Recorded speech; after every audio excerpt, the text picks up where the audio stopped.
Good morning, friends. How are you? We're back again. I got McKenna helping, as usual, my super duper helper. Today we are making fully loaded brownies. Yum. We are going fully loaded with all the good stuff. We are going on a camping trip, an RV trip. So we're going on Saturday morning. Saturday morning, that's right. Really early. Really early. So we wanted to make something really yummy for the road that would be a lot of fun to make. So we are making a really easy brownie recipe full of all kinds of good stuff.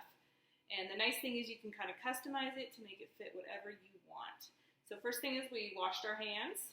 Woo, and we preheated our oven to 325 degrees on bake. So let's make sure we have all of our ingredients. We have our brownie mix. You can just use any box of brownie mix you have. I've got some water for the brownie mix. So you're basically going to make the brownies per directions on the back. So this box needs half a cup of water, 1 egg, and a tablespoon of oil. And then on top of that, here's where it gets really yummy. We have our candy bars to make the brownies fully loaded. So what we did, you can use anything you want. The recipe shows Snickers.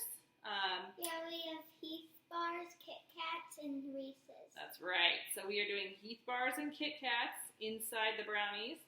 And then per the recipe instructions, we are sprinkling Reese's on top. So just make sure those are chopped up nice and small in little bite-sized pieces. Have an adult help you with a knife. You need to cut up your candy bars, or if they're easily, you can break them too. So first we're going to start off with making our brownie mix. So we've got our brownie mix here. And to this mix, we're going to add a half a cup of water and 1 egg. Nikita, you want to do the egg? You have to make sure there's no shells. Yeah, make sure there's no shells. And for this recipe on the back, it's 1 tablespoon of oil. So I've got my vegetable oil. Good job. So go ahead and throw that shell away. Good job, McKenna. Perfect crack. And a tablespoon of oil. And I'm going to set this aside in the sink so it doesn't make a mess. So that's all you need to make these brownies. My hands are all good. All right, so go wash your hands. I'll stir. So what we're going to do is stir up the brownie mix and make sure it's all well incorporated. Stir, stir, stir. Really loud. Stir, stir, stir. All right. So you don't want to over stir though, you just want to make sure it's really well incorporated. It's okay if there's a few little chunks. All right, so McKenna, do you remember how we fold in our ingredients? We learned that the other how to fold. So we're going to fold in our candy bars. So you don't want to be too aggressive when you stir, you don't want to break them up too much. So we're just going to gently fold them in. Yes. So let me show the kids at home. So remember, you scoop underneath and fold it over. So scoop and fold. So again, you don't want to overmix. If you overmix, it's going to make your brownies more dense. We scoop and fold. Scoop and fold.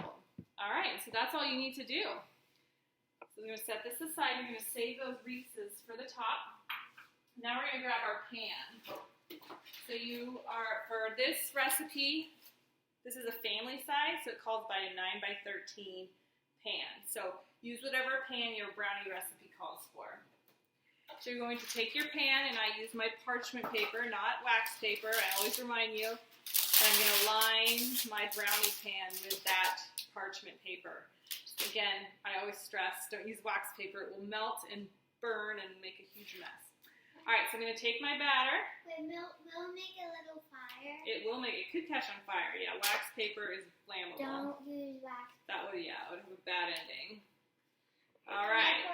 Yep, when I'm ready, absolutely. So you're going to use your spatula, scrape your spoon, scrape it all off. You don't want to waste any of this goodness. And then I'm going to take my spatula and scoop out my bowl. And then you're going to use your spatula to spread out the batter. Get it all in there. But again, don't want to waste any of the goodness. All right. Set that aside. So what I'm going to do is I'm going to spread this out even. I'll show you guys in a minute. Spread it out nice and easy. Fill your pan up so the brownies cook nice and even. Yeah, I love brownies. So this batter cooks on a lower temperature for a little bit longer, all right? So just watch the brownies. Make sure they're not burning. You can check them with a toothpick. If you put a toothpick in and it comes out clean, then they're done. All right, so you're going to set that aside. So now McKenna is going to sprinkle, if you can see, they're nice and spread out. You can kind of see, sorry, the paper's on there. McKenna's going to sprinkle the Reese's on top evenly. I'll help a little bit too.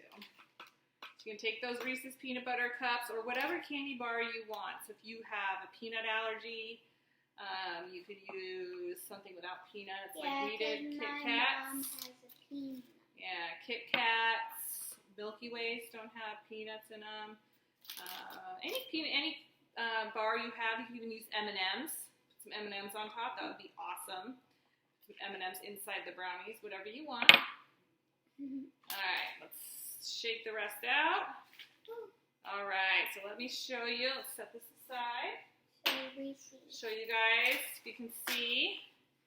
You see it? Yeah. Yummy. Yeah, yummy. You can kind of see it. All right, so you're going to cook this for 40 to 45 minutes. Really pay attention to its cooking so it doesn't burn, because brownies can burn pretty quickly.